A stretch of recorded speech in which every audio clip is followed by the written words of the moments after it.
Hello, everybody, and welcome to another My Music. It's me, Graham Cofe.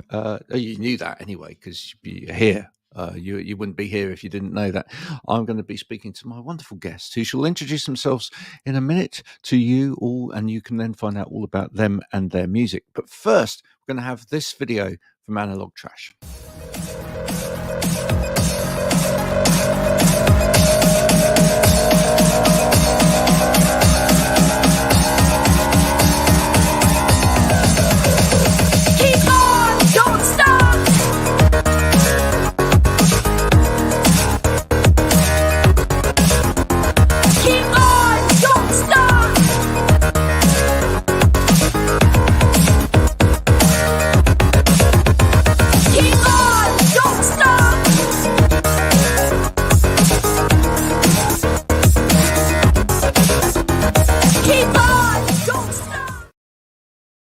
Oh, I don't know about you, but I want that cat.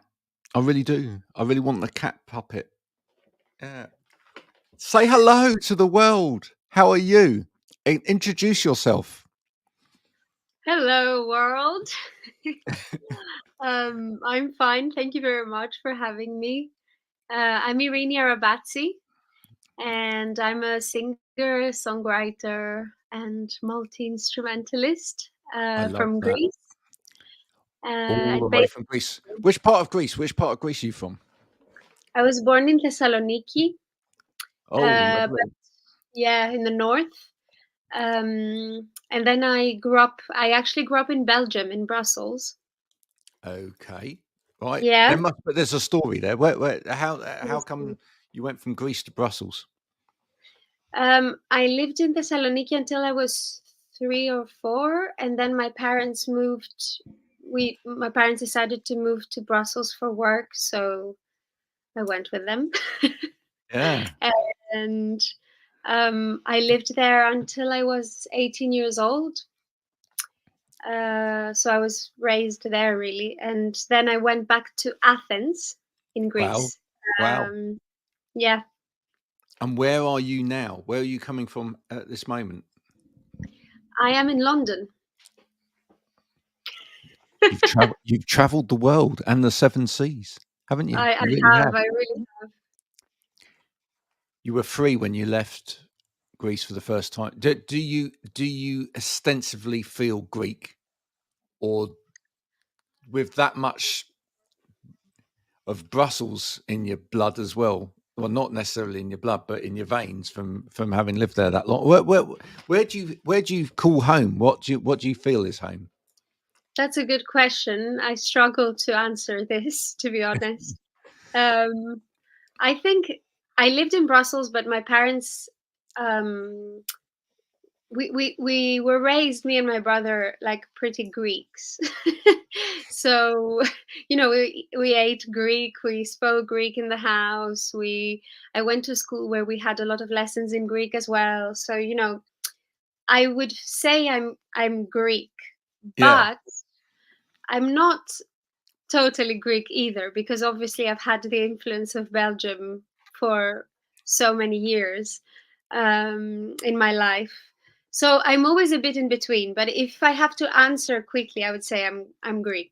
you'd say you're Greek. And Yeah. how has that multicultural upbringing influenced your music and your taste in music? I think it has influenced it a lot because I mean, obviously when I first moved to Belgium, my parents were listening to Greek music mostly, and maybe some, rock 70s music, 60s, 70s. Um, so I knew a lot of Greek songs by heart. I didn't speak any French when I first got there because I was just 4, but I learned very quickly. I had to. Then I spent a lot of time with my neighbor in Brussels with their family, and they're from Belgium. So I listened to quite a lot of Georges Brassens and Jacques Brel and like other Belgian Wow. and French music. Yeah. Yeah. Um, and I studied classical piano mostly when I was in Belgium. I wasn't really I hadn't formally like taken classes in singing or songwriting or anything like that. And then when I moved back to Greece, I actually started doing jazz really and playing jazz and having lessons in jazz singing. So it's changed completely for a bit. Yeah. What got you into jazz? What what took you down that line? Well, I had a teacher, a piano teacher when I was in Belgium, who was not the best educator, let's put it that way. So she was quite discouraging, and she was constantly saying, you're not good enough to be a musician, you can't be a musician, and all that, which is terrible. I'd never say that to my students. But so I was like, okay, I can't do classical. I'm not going to be a pianist. And then I really enjoyed improvising generally. I was just like sitting there improvising. And when I was in Greece, I told my friend, oh, you know how all the instruments improvise? I would like to improvise with my voice. And he said, yeah, in jazz they do that. So I didn't know anything about jazz really until I was 18. And then, I started going to a music school in Athens, which was really good. I actually had very good teachers. And I suddenly, it opened a different world for me. And I was encouraged more as well that, you're good, you should do this, you have a talent. And I was very interested. So, Well, I'm so glad they did. I'm so glad they did. When you were talking there, I don't know why, but the thing came to mind. There's a scene from the classic rock spoof movie Spinal Tap. I don't know. Have you ever seen that? Have you ever seen no, that? Oh, no, you need to see that. It's kind of a cultural thing, right? yeah.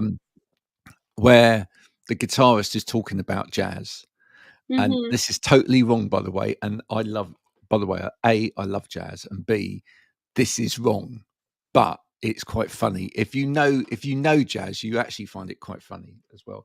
And he's talking about jazz, and he, he says, jazz is it's basically it's where they play all the notes wrong. I mean, yeah, essentially, if you don't know what's going on, really, it can sound very much like that. you know, if you have no clue what the form is, or, if you don't learn all this language, it can If you sound a don't bit. understand modals or anything like that, then Yes, it's yes, just yeah. It's quite funny. It is quite yeah, funny, yeah. you know. Um, To the uninitiated ear, that might be what jazz sounds like. But yeah, jazz is so fluid, isn't it? As a musical form, which is yeah, probably, and whereas a lot of classical, not saying all, but a lot of classical is quite formulaic, and quite formalized in terms of and structured. Jazz kind of yes, breaks out of that, doesn't it? yeah. I was feeling much more restricted with the classical way of, you know, thinking. But I think it has to do with my teacher as well, to be honest. Yeah. Well, the bad teachers are bad teachers, aren't they? I mean, when you say Greece, and you know that, and Brussels as well, and whatever. Well, one of the first things I would say when I listen to your music is you can hear the sun. That's nice. Do you know? You can, Yeah, so you can hear Greece in your music, can't you? Because you can just hear the sun. You can hear that, yeah. the Um, the, the sun, the water. You can hear that. You can hear that yeah, fluidity. Yeah. yeah, yeah. Oh, thank you. That's very nice. That's a very nice imagery to describe it. Yeah, it is. It is true that I think this was a, when you write the songs or when you try to formulate an EP or an album, I think for me at least, I also have a visual element in it, and it always was quite, yeah, blue and bright, but Mm, melancholic because of the blue as well. So yeah. yeah. But I initially also moved to Athens after Brussels. The reason why I moved was because I studied law. Oh wow. Yeah, so That's it going to had be nothing. useful. That's going to be useful if you ever get a record contract put in front of you, isn't it? right? Well, I do have a label at the moment, but Well, they're there you go. very, very kind and nice, so it's all good. Yeah. But, Yeah. if it later on down the line, if anyone starts to stick, really complicated contracts in front of you, you'd be like, "Yeah, you do know I studied law." Oh, yeah, Yeah. no, I'll read it very carefully. I'm just gonna read this. They always just expect you to go, "Yeah." Oh, yeah, no, never do that.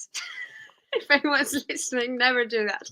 Never ever do that. No. Read everything. Or if you can't read it, send it to someone that can.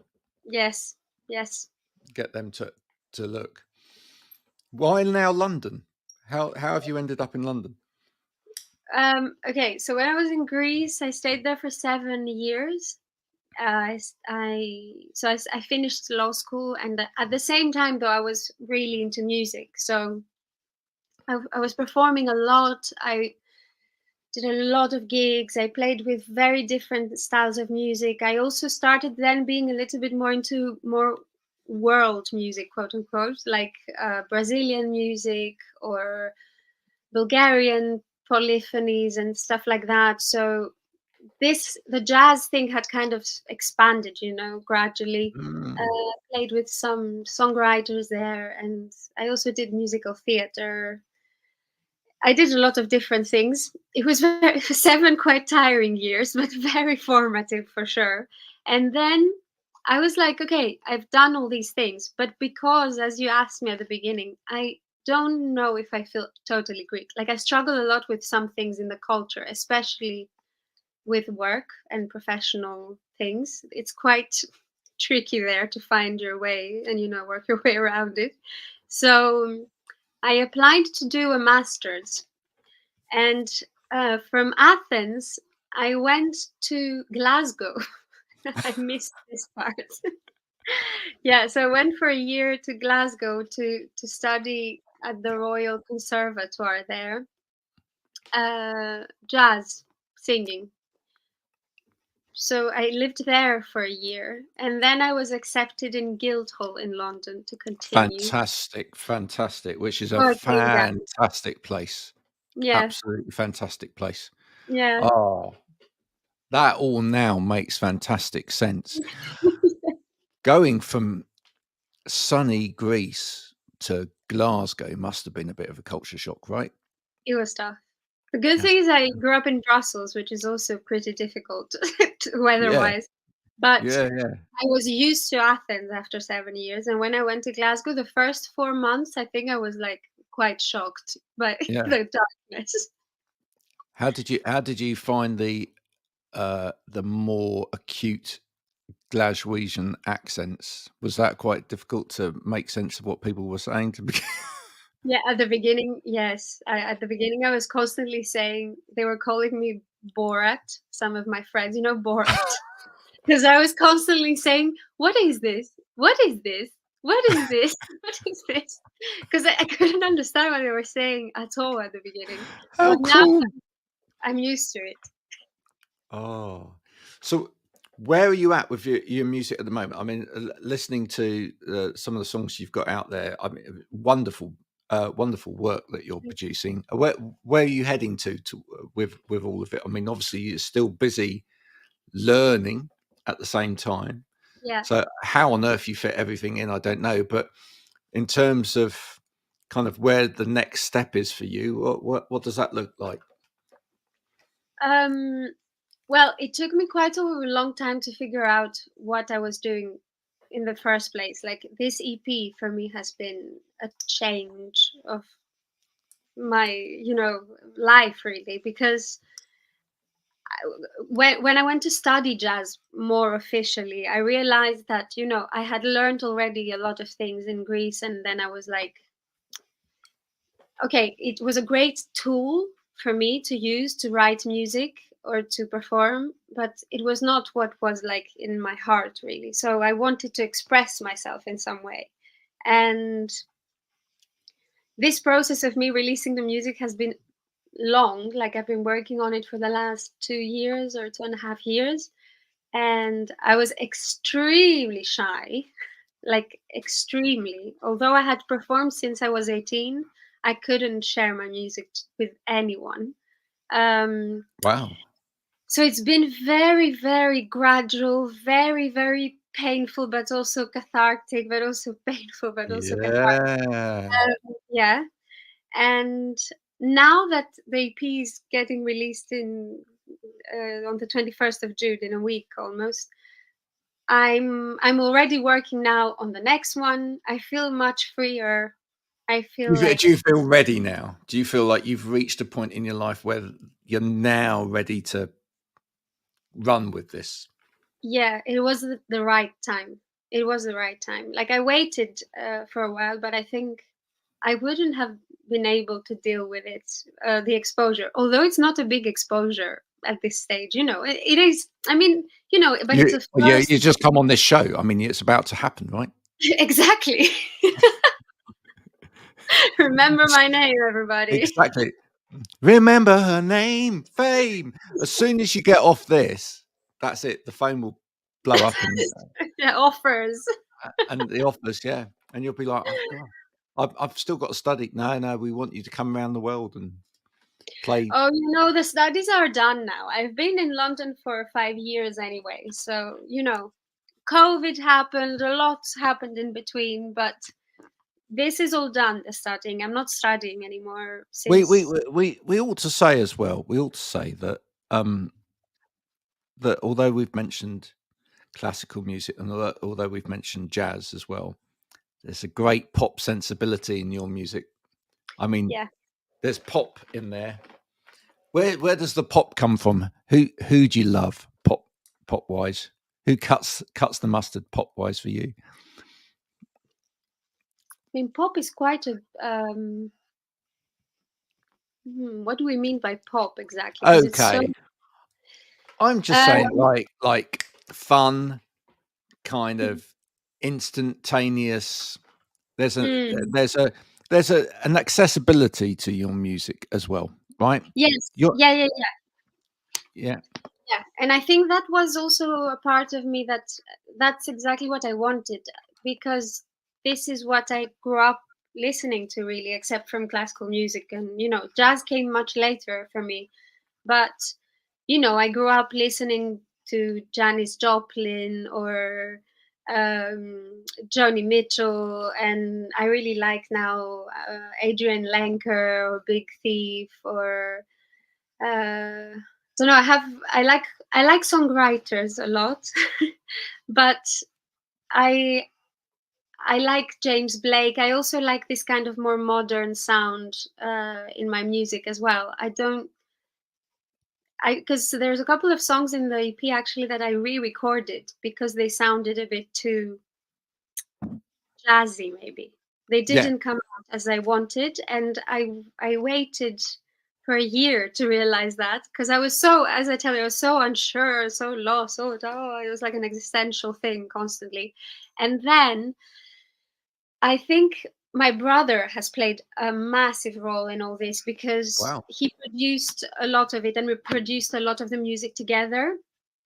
And he finished school because he's quite younger than me. And then he moved to London at some point and we started working together, and we have very similar tastes, but he comes from also a world where he was making a lot of beats and hip hop and things like that. So I think the combination really clicked. But he's my most, like, the Mm. closer collaborator, and I think he influenced the sound a lot as I well. like that. I like that. Yeah, yeah, So yeah.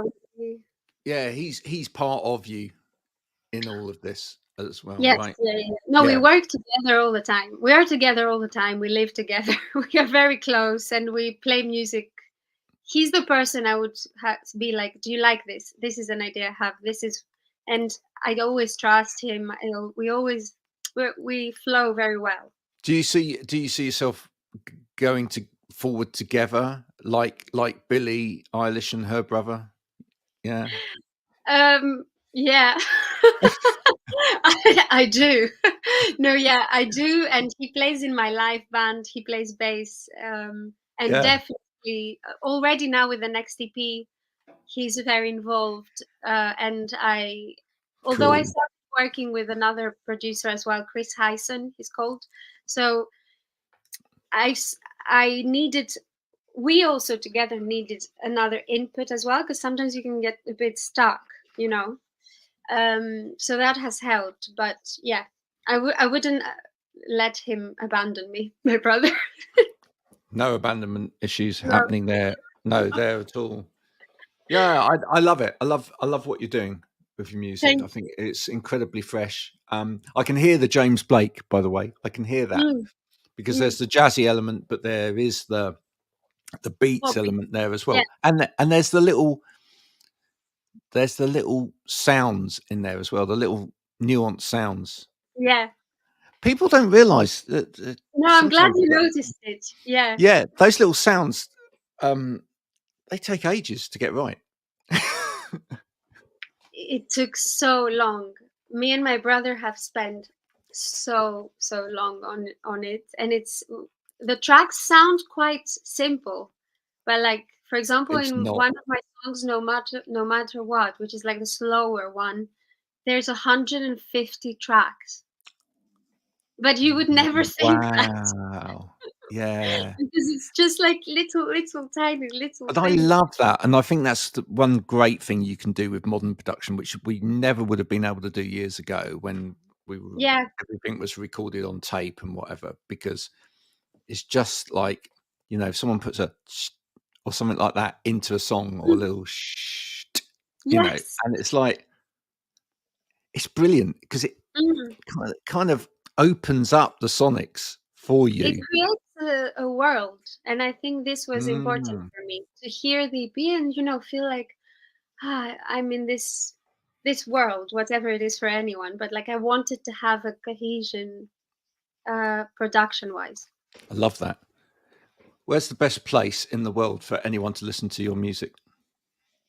Mm. Do we need to travel back to Greece? Do we need to be on the top of a mountain? Do we Uh, need to be overlooking the sea somewhere?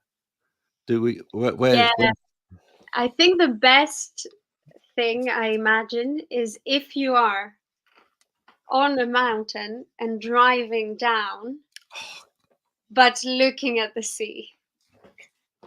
I think this is a perfect place for it. I'm booking the holiday now. I'm doing Yeah, it. please do. But London is fine too. Please listen to it in London as well, you know. Yeah.